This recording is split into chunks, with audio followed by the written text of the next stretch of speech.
Good morning, 7th graders. This is lesson 16 of iMath. First problem says, a chemist weighed an object and found its mass to be 225 grams.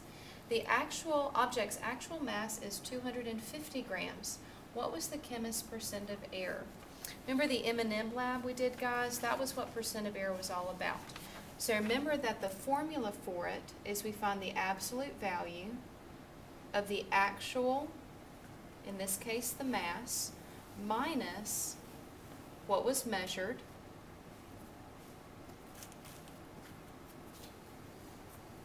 divided by the actual measurement times 100. This is really similar to percent of change, where we find the amount of change divided by the original. So in this case, the chemist measured it to be 225. It was actually 250, so we need these two numbers. We're going to find the absolute value of 250 minus 225 divided by the actual measurement, which was 250, times by 100 to get our percent. Absolute value, 250 minus 225 is 25. Remember, absolute value makes everything positive. It's already positive. So it's going to be 25 over 250 times by 100. 25 divided by 250 is 1/10, or 0.1. That's our decimal. Times it by 100, which is the same thing as moving the decimal over two places, and it equals 10% error.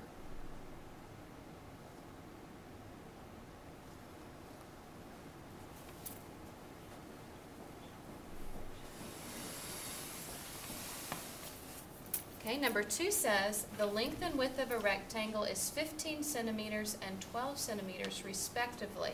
That means the 15 is the length and the 12 is the width. If each dimension is doubled, what is the percent of increase in the area? So let's draw our small rectangle first.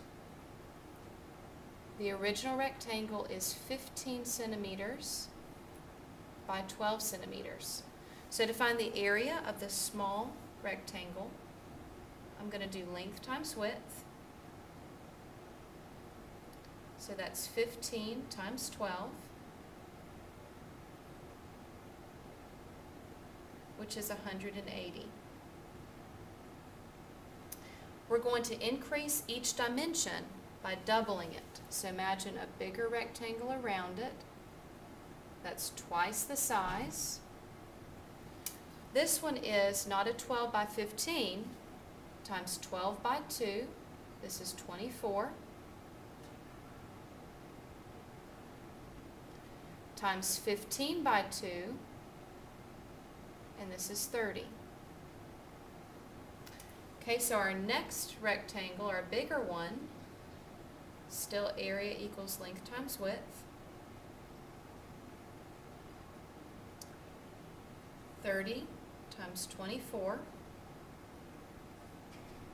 area is 720. Now we're trying to figure out the percent of increase, which means I need to go back to my amount of change over original. So let's go ahead and write our formula. Very similar to percent of error.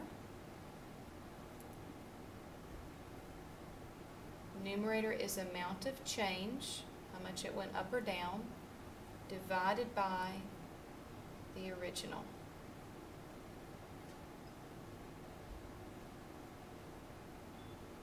Okay, and we're also going to times by 100 to change it to a percent. Well, let's think about how much it changed. To go from 180 to 720, it increased by 540. Divided by the original, that's this smaller rectangle, that's 180, times by 100. 540 divided by 180 is 3, times by 100,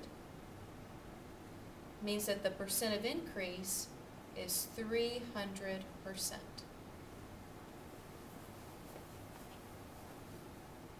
Complete the rest of the problems and take them to math class today.